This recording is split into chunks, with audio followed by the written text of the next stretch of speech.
Kandep seat recount to go ahead. Houses razed and 1 injured in banana block clash. And Madang nurses fear clinic closure.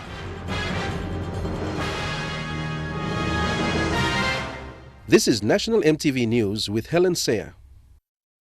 Good evening and welcome to Monday's news. The recount for Kandep open seat is set for tomorrow, Tuesday, 20th September.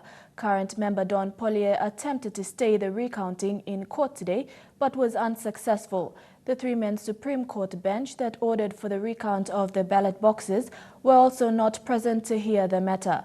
Vasanata Yama reports. On September 6th, a three-man Supreme Court bench, which comprised of Justices Alan David, Fraser Pitpit, and Jacinta Murray, unanimously ordered the Electoral Commissioner Patilias Gamato to conduct a recount for the Kandep open seat within 30 days. Following the decision, Pollier filed an urgent sleep rule application and applied for a stay order. Justice Stephen Kasman, who sat today as a single Supreme Court judge on the matter, was not satisfied with Pollier's lawyer, who failed to convince the judge that he had jurisdiction to revisit a full court judgment. Only a member of the reviewing bench is able to revisit its judgment since it is a Supreme Court ruling. Lawyer representing the Electoral Commissioner told the court this morning that the election committees have flown to Wabek today and the recounting will begin tomorrow. The matter has been adjourned to Wednesday for further notice. Vasanata Yama, National EMTV News. It is confirmed that a team from the Biosecurity Authority of Fiji will be in PNG this week to meet its counterpart, the National Agriculture Quarantine and Inspection Authority. Executive Chairman of the Biosecurity Authority of Fiji, Xavier Khan, hopes that the biosecurity issues surrounding oxen palm, trukai rice and other PNG products will be resolved. He confirmed that local Fijian companies are interested in importing those PNG products, so Fiji is working to open the pathway so the biscuits, the oxen palm and the trukai rice can go through. He said permits can be negotiated once the Mutual World Trade Organization conditions are drawn out and agreed upon. 2016 was a tough start for City Pharmacy Limited Group as it suffered at the hands of weakening levels of economic activity and soft commodity prices. This was released in CPL Group's half-yearly report for the period ending 30th June 2016. The effects of reduced domestic consumption were felt on profits and the parent company revenues were down 9%. CPL Group is feeling the brunt of challenging economic times, and it has shown in the first half-year report. Net loss before tax for the group was 16,000 kina compared to a profit of 3.04 million kina in 2015.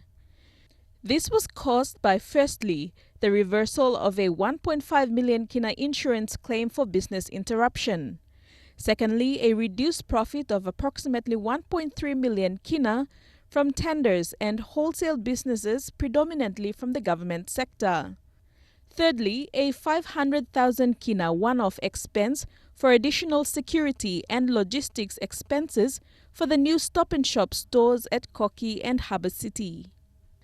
The group also lost revenues of almost 2 million kina in June as stores closed during the student unrest around the country.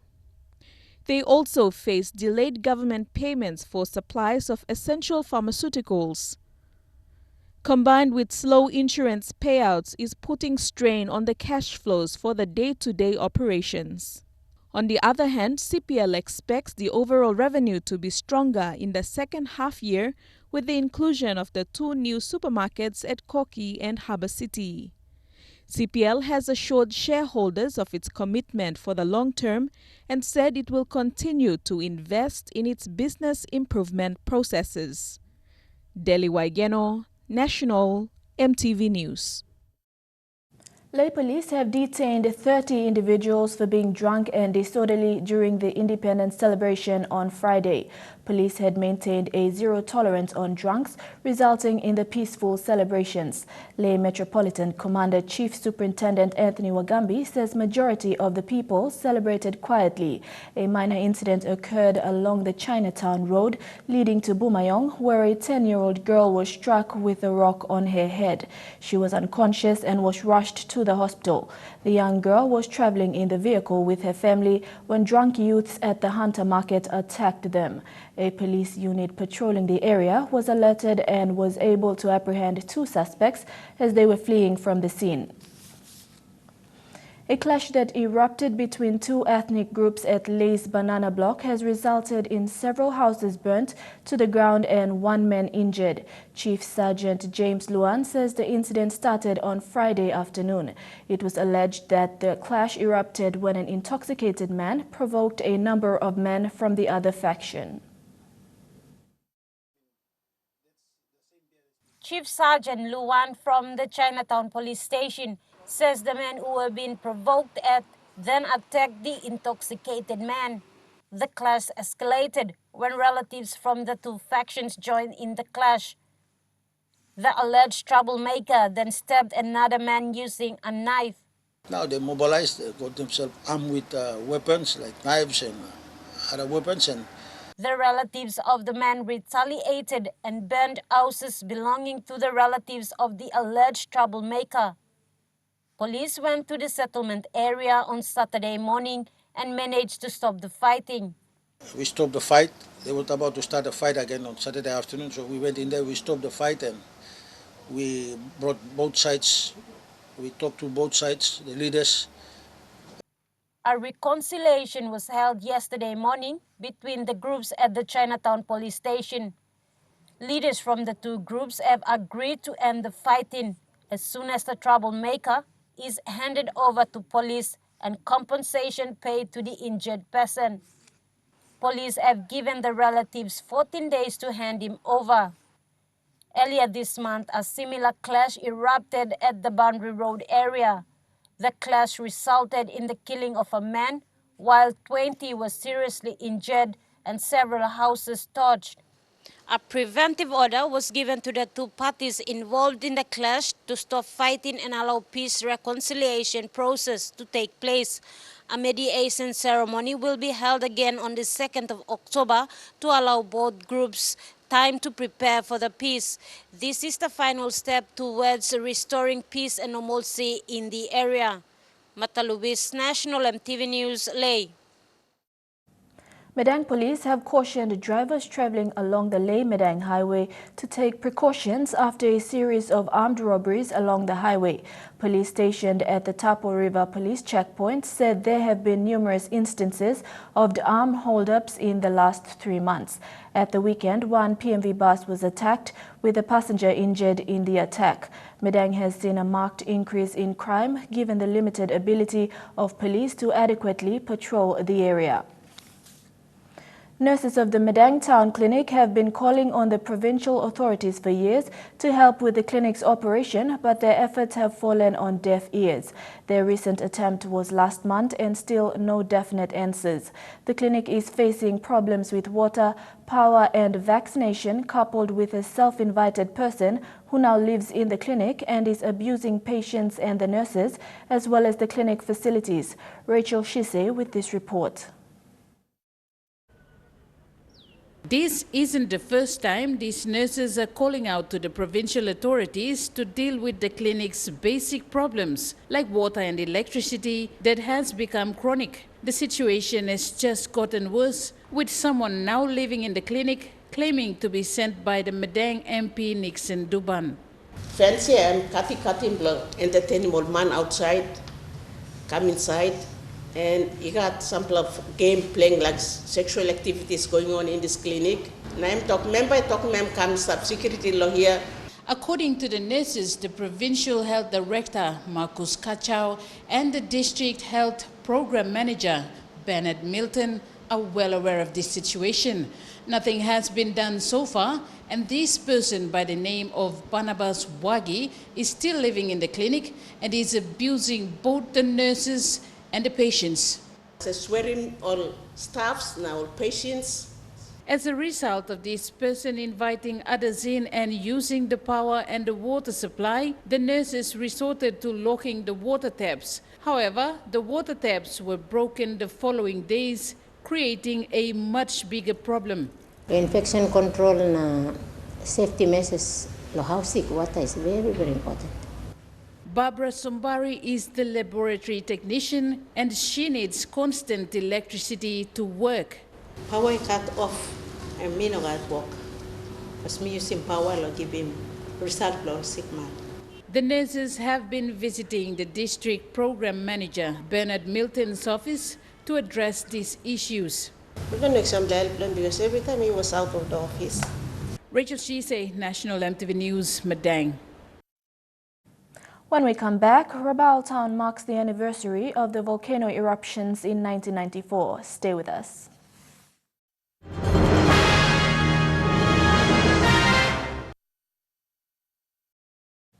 Welcome back. Today marks the 22nd anniversary of the Tavurvur and Vulcan volcanoes that erupted simultaneously and devastated Rabaul town on 19 September 1994. Over the weekend, men, women and children flocked into the volcanic town of Rabaul for an early celebration of the anniversary.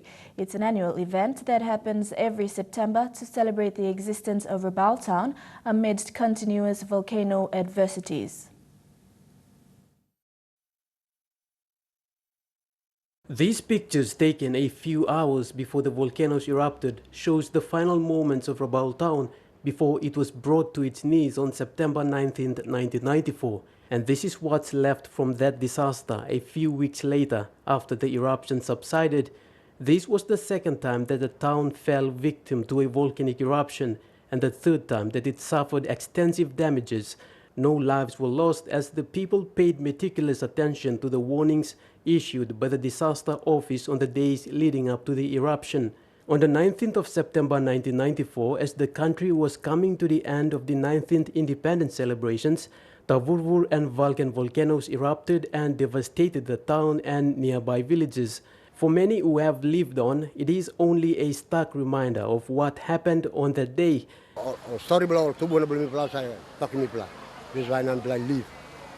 Me play also. Me play witnessing because always I talking about also.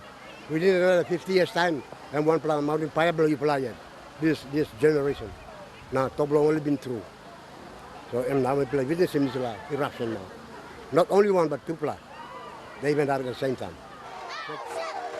On the weekend, many came to Rabaul to commemorate the fateful event that destroyed their town and homes 22 years ago. It reminds me like one has been come out before. But it's good to look on new generation like I'm again or to really experiencing one has can be come out before. Yellow Rabaul. Today, Rabaul town, once known as the Pearl of the Pacific, is now the Pacific's Pompeii. Most of the remnants remained largely untouched for many years since the eruption. The two volcanoes aren't giving off emissions and the vegetation has writtened and covered the barren land. But volcanologists say that doesn't make it any safer. While the Rabaul people know all too well that the town and their villages won't be revived easily, many still returned and relived their lives oblivious to the recent past, and many of them have made up their minds not to live. Edwin Fidelis, National EMTV News, Kokopo. Children from the Nicora Village in the Kairuku-Hiri district of Central Province will now have 2 permanent classrooms to use after years of learning in makeshift shelters. Since the school was established in the year 2000, elementary children were forced to learn off the ground without proper desks or boards to put their books and write on. School chairman Martin Rabaul told EMTV News after 41 years of independence, education is one area that is still lacking government support. Nicora Village is situated between mainland Kairuku and Yule Island. It is one of many villages along the Hiritano Highway which is connected to Port Moresby by road. However, for years the small village has been lacking government services. Education in particular has not been given the proper attention it deserves. For Nicora Elementary, the classroom seen here was built by locals using scrap metal and bush material. TFF project funding. Plus tatim na fund stop osem na School, elementary school also give really money tason. Mi plan una plo. Build him up. Classroom so mi plus top lab.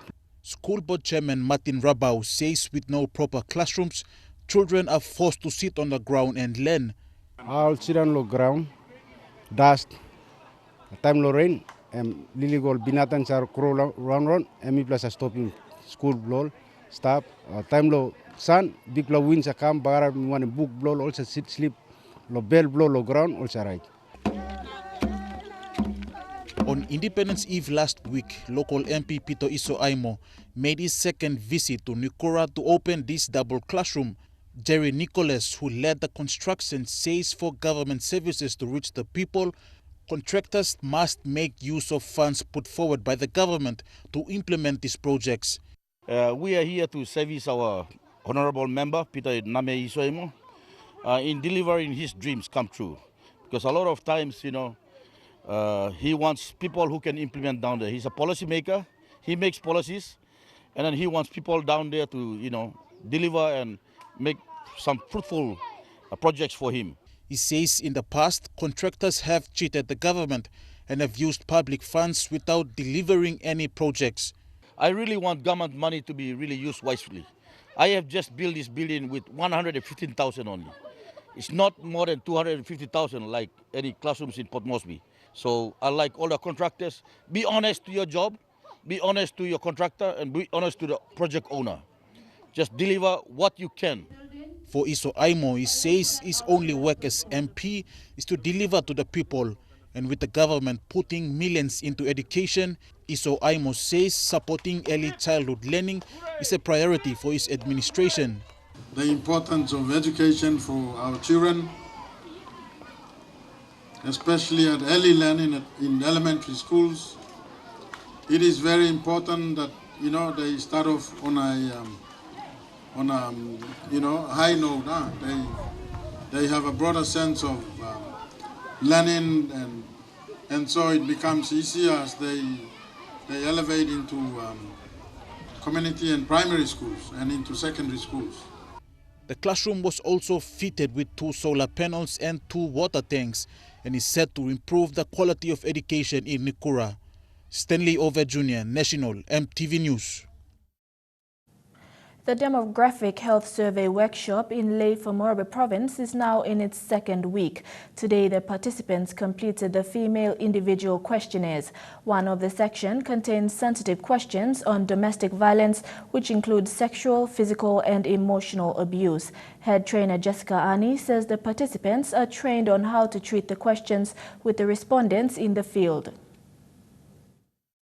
And we as trainers, we have to more like we give them the text or train them on the text techniques on how to actually tackle these kind of questions with the respondent. So for example, if the respondent recalls some of their experiences and she breaks down and starts crying, then the interviewer has to sympathize with the respondent as well. Give her time to cool off and start the next questions. Yeah, they're very sensitive, very, very sensitive. St. Mary's Asitavi High School in the autonomous region of Bougainville is facing critical problems with its infrastructure. Principal Elaine Barris told MTV News in Wakunai that the school is in dire need for new infrastructure. She appealed for political intervention. St. Mary's Asitavi Secondary School was established in 1956 and over the last 60 years has not undergone any major facelift.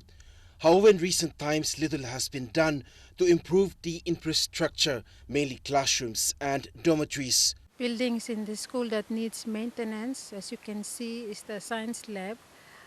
We have the old science lab for the lower secondary. We also need maintenance on the home economics building. There is an urgent need for the power reticulation because cables run underground, which is a safety hazard. A scope done worth 700,000 kina. Run under the ground, it is not safe, and therefore we have to put it up so that the new wiring is done and it can be safe. At the moment, Barris appealed to stakeholders, including Central Bougainville MP Jimmy Miring Toro, for their assistance. I've been writing. There are some that I respond, but with the power, no help. We wait and wait. It is still not safe for my students and teachers. Fabian Hakelitz, National EMTV News. Newcrest announced today that it has signed an agreement to sell Newcrest PNG1 to a wholly owned subsidiary of Harmony Gold Mining Company. Newcrest Managing Director and CEO Sandeep Biswas said Newcrest decided to exit the Hidden Valley operation following a strategic review and focus more on safe, profitable growth at their other assets. Newcrest also expects a loss on sale of Newcrest PNG1 of about $10 million. Following completion of the sale, Harmony will become 100% owner of the Hidden Valley joint venture, including the Hidden Valley mine. However, Newcrest and Harmony will remain 50-50 joint venture partners in the Wafi Gold Pool project. Residents of ATS Ridge settlement outside of Port Moresby have been in dire need of water supply. Every day they walk 5 kilometers to source good clean water for drinking and cooking. Eric Harupma with this report. Their call follows the recent announcement by local MP Labi Amayu to pipe water into the whole of ATS settlement area. As part of the ATS settlement, they deserve to be given water supply. Many of them have been living there for more than 5 years after developing the land. However, water is a priority need they have been lacking. I walk about almost 4 to 5 kilometers. You go from Warana kam. So recently, one construction now walk opening road come. Suppose member you stop now you look in this road almost 7 to 8 meters. So this can allow him long water, power, storage, or something can run it. The community comprises of 600 people, many of whom are public servants. Many times they walked long distances with water bottles and containers to source good clean water for drinking and cooking. Mi carry more water or kemele mama ya. Mi climbing more mountain, go down buy water again. This la water you plug in free service low line ya. Mi go down buy 10 kina, 20 kina, na 5 kina. Na carry water come back low here. Climbing mountain one time, come on top. This is the state of Dogura River they are currently using for washing. It is an obvious health hazard. Washing in this contaminated water, they have developed contagious diseases. And for public servants, they were denied proper bath before going to work. All the workman Mary, but people must find a means of waste low water. Now make sure that people must wash something, not go work. Somebody is looking people say go, people think also people stop halfway. People sleep good now you come. Let's save him stage for Papa English. No. That's another problem where people you now sit down and look. Considering all these challenges, they are now calling on Mr. Amayu to honor his commitment by bringing water supply to their homes. Eric Arupma, National EMTV News. An incorporated land group in Kokopo has for the first time made their stand against a multi-million kina oil palm development project. The Volleyball ILG is opposing a proposed oil palm development that will cover a greater portion of their customary land. Chairman Blasius Vuvul says lack of consultation between the legitimate landowners and the developers is also to blame. A protest march to stop the Malaysian oil palm development giant Zhang New Guinea and the Toba investment from using their land is being planned. The oil palm development has been creeping through various parts of East New Britain, not only bringing benefits but creating dissatisfaction amongst the landowner group as well. The Volleyball ILG says they are ready to challenge the land title in court. And now looking at our finance news, the kina closed unchanged at $0.3155 in the interbank market.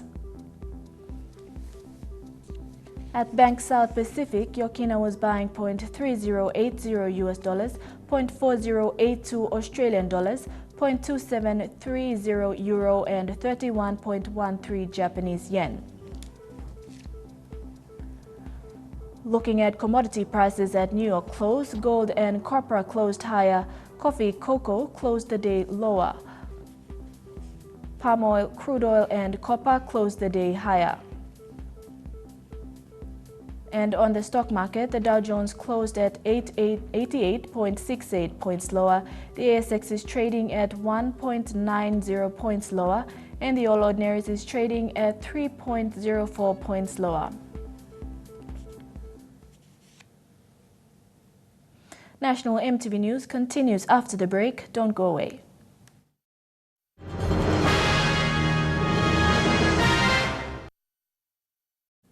Welcome back to the news. For flight services to operate soon to Nissan Island, it is a blessing for islanders because for years they risked their lives traveling by sea to Buka. It's a relief for them now that they can travel by air. The announcement to operate flights to Nissan Island was made recently by Civil Aviation Minister Davis Stephen.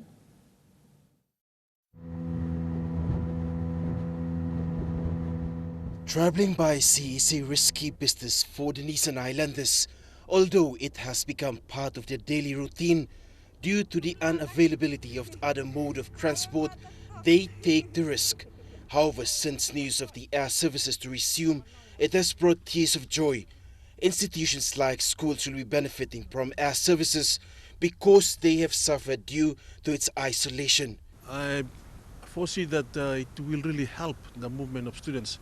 Students now will find it easy to travel in and out of Nissan, and I believe that many more students will come in to study in our beautiful school here. Even many teachers will come in, and many more people from Buka will come in to visit our schools. Many government authorities do not visit Nissan Island because they do not want to take the risk of traveling via sea. Our short history here, not many people came to visit us here. Even the people from the office, they don't come to visit us here because of transport, and they all make excuses, and we can't force them to come here because life is so important and we can risk our lives traveling on our boat motors. But for us teachers who are already here on the ground, we have to do something in the name of education just to continue educate our students here. Annie Rose Sherman is from Nissan Island and a student at Holy Cross High School. For the islanders, it's a blessing. Because it will help the students, the teachers, and also the local people in the villages to make them easy to travel to where they want to go. Because sea transport, I see that boat is not good. That should probably help, especially those people who are scared of traveling by sea. That should assist people coming into, even for a visit, and give us assistance, whatever assistance they are able to give.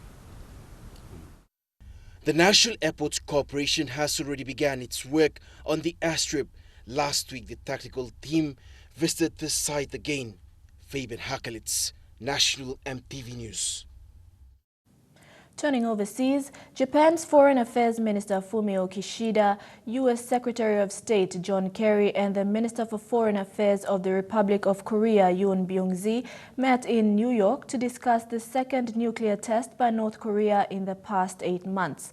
The diplomats also discussed ballistic missile-related provocations by North Korea over the past 6 months and said the three nations need to expand their collaboration. During the meeting, Minister Kishida of Japan expressed concern, saying the international society is required to initiate a different response. The U.S., the People's Republic of Korea, and Japan must be in the driving seat to lead the international debate and must make North Korea understand that repeated provocations will isolate them from the international community. The recent nuclear test by Pyongyang provided ample proof that its nuclear program has neared the tipping point. Of the 5 nuclear tests conducted over the past decade, the latest one was the strongest ever. Moreover, the test frequency was significantly reduced from 3 years to 8 months. The meeting was concluded by the three nations agreeing to expand their cooperation to address the issue currently at hand. Lorraine Gabina, EMTV World News. After the ceasefire began in Syria, doubts are growing that the U.S. and Russia can't cooperate in the fight against ISIS. There is now a growing divide between Moscow and Washington. Well, Russia says the US-led coalition airstrikes in Deir ez-Zor, which killed so many Syrian government troops, has endangered an already shaky ceasefire. US and Russian diplomats have been trading barbs over the incident, with the latest salvo from Moscow accusing the United States not only of defending ISIS, but also of engaging in a, quote, bloody experiment in Syria aimed at regime change. Even before the airstrike, which Russia says hit Syrian forces as they were battling Islamic State fighters, tensions in the truce were already starting to show, with both sides accusing one another of failing to meet their commitments. US officials criticising Moscow for failing to ensure its ally, the Syrian government, had withdrawn from a key road into rebel-held eastern Aleppo. A humanitarian convoy is unable to set off from across the border in Turkey until that road is open, safe and clear. And Russian defence officials say dozens of rebel attacks have taken place since the truce was announced, despite a promise by Washington to rein in anti-Syrian government fighters. All this during what was meant to be a trust-building phase. Instead, it's illustrated just how little trust there is between the warring sides in this Syrian conflict. In Aleppo, airstrikes killed at least one person. It is the first time the city has been bombed since the ceasefire began last week. Driving through a battered city, the ceasefire is barely holding in Aleppo. Breaches becoming more frequent. Still, the residents are cleaning up, even the youngest. Ali is 12 years old. He and his siblings among the many displaced now finding shelter in a bombed-out hospital. We have to keep working until we totally clear this room and the room next door, he says, because this is going to be our new home. As calm prevails, at least most of the time, the Syrian government is moving an increasing number of displaced people into the bombed-out ruins of former frontline districts. These families forced to move several times. The baby Abdul Malik born in a tent. We've lost 3 homes, his grandmother says. Every one got destroyed. Now we're displaced. If we had the money, we would flee. Despite the fact that the ceasefire is very fragile, the people here aren't wasting any time. They're getting to work picking up the pieces, hoping that against all odds, the truce may hold. And while few are optimistic about the chances, some, like Hussam Masri, also displaced several times, say even the current tenuous ceasefire is a blessing. The ceasefire is good so far, he says. I've been here a few days and the situation is better. We can hear some shelling, but it's much less than before. As the warring factions and their backers struggle to keep the truce alive, Aleppo's people, like 12-year-old Ali, hope the hard work they're putting in will not be wasted again. You're with National EMTV News. Chukai Sports is next. Stay tuned.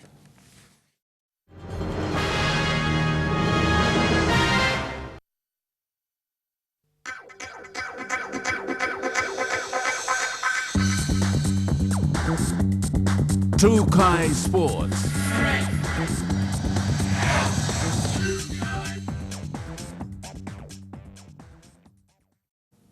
Welcome to Chukai Sports.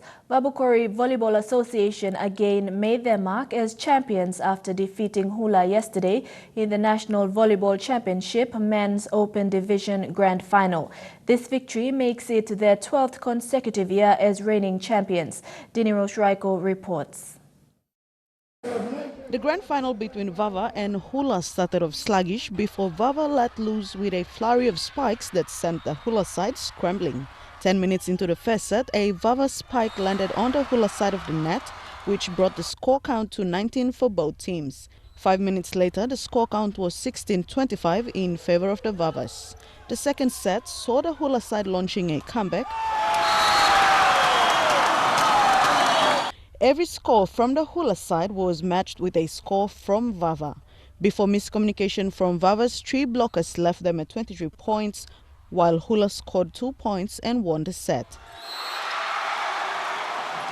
Vava responded strong in the third set and with some unblockable spikes, some convincing dummies, and they secured the third set 25 points to 13.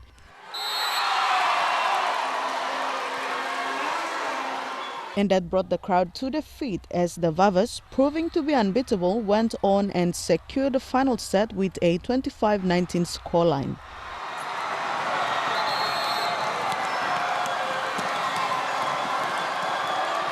Dinero Sraiko, National EMTV Sports. As a token of appreciation, PNG Hunters have presented a framed signed jersey to the national flag carrier Air Niugini. The gift was received by Chief Executive Officer Simon Fu, who said Air Niugini is happy to support Hunters. Coach Michael Marum, in response, thanked Air Niugini for its continuous support.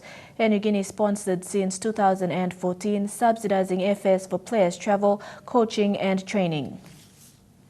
To rugby, an eligibility proposal which will change the equation for the nations outside Australia, New Zealand and England has been approved by Rugby League International Federation. This means Pacific Island players can switch between their two countries multiple times within a World Cup cycle. Players of Polynesian heritage can play state of origin but still be available to play for their native island country.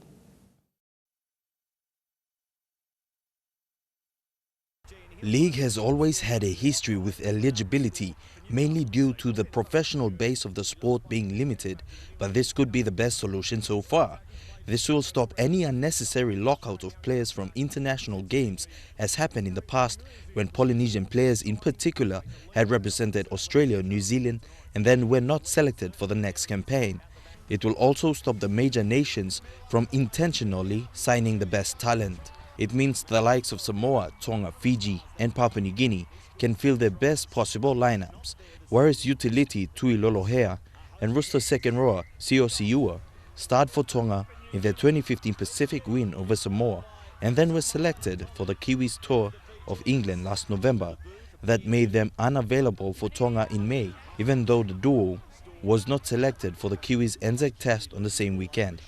It will also take some of the heartache and trouble away for players like Solomon Kata and David Fusitua, who have played for Tonga in the past but are currently in the Kiwis train-on squad for the four nations. In the past, there had been considerable pressure on some players, torn between the wishes of their families and their personal aspirations. Elijah Levet, National EMTV Sports. True Guy Sports continues after the break. Stay with us.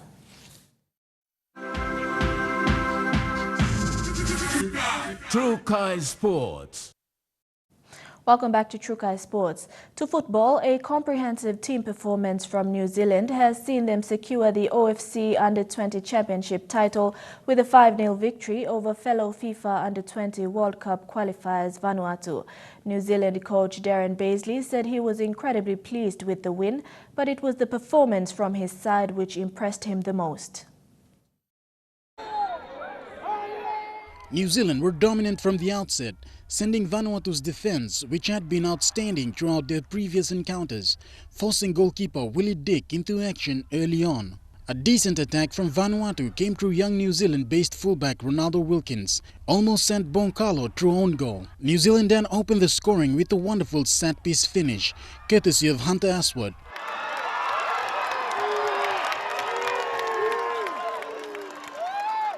30 minutes in the action swung in New Zealand's favour as Maya Bevan struck the shot, and this rebounded off the upright back into play for Moses Dyer to punch. The second half continued at the same pace as the first, but Vanuatu making clear attempts to pull themselves back into contention. The tide turned against Vanuatu in the 70th minute when Frederick Massin lashed out at Bevan and earned his marching orders, leaving the side to play out the final 20 minutes of the game with just 10 men. New Zealand made the most of their player advantage when in the 76th minute Maya Bevan latched onto a great ball from Dyer to take his side 3-goal up.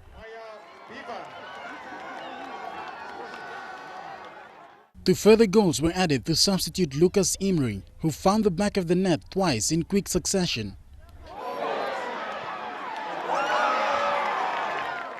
Vanuatu technical advisor Declan Edge said it was a disappointing end to what had been a fantastic tournament of his side. Pleased with the performance in the first 4 games.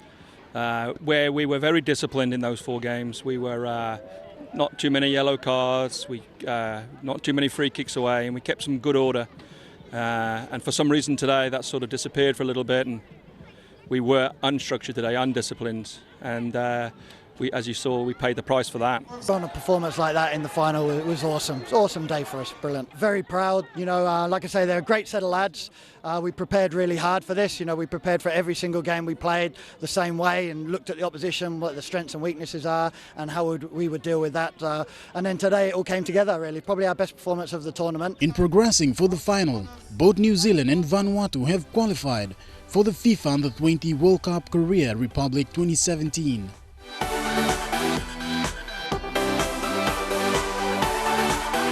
Shane Soroya, National EMTV Sports.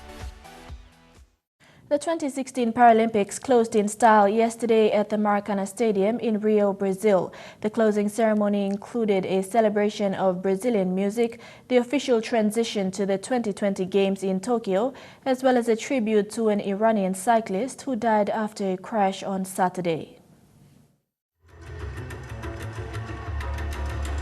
Athletes were gathered in their seats as the closing ceremony began.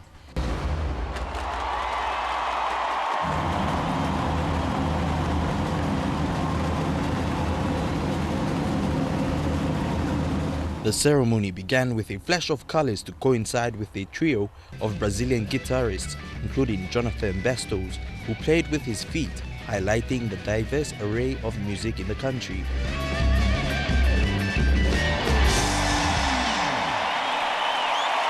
Spectacular stuff, 3 stars. There was a tribute to the Iranian cyclist who passed away. Join me in paying our condolences to his family, friends, his teammates and the people of the Islamic Republic of Iran.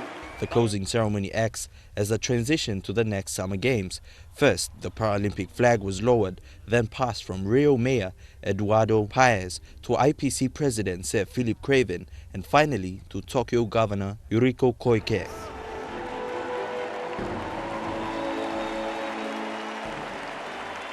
Perhaps I can do what other people Tokyo is hosting the Summer Olympics and Paralympics in 2020. Elijah Levitt, National EMTV Sports. That's a wrap for Trukai Sports. Stay tuned for weather details. Trukai Sports.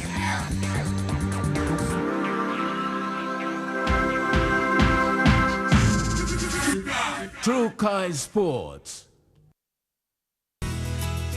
The weather details are proudly brought to you by Dulux Weather Shield. Worth doing with Dulux.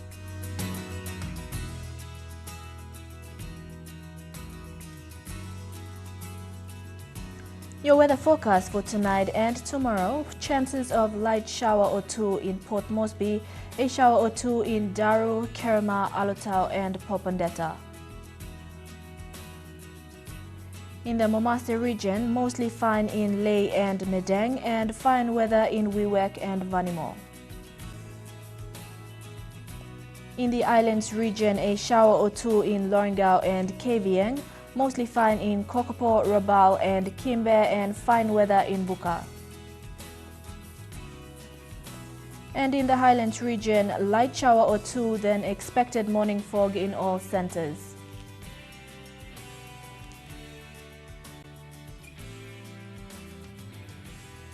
The weather details are proudly brought to you by Dulux Weather Shield. Worth doing with Dulux.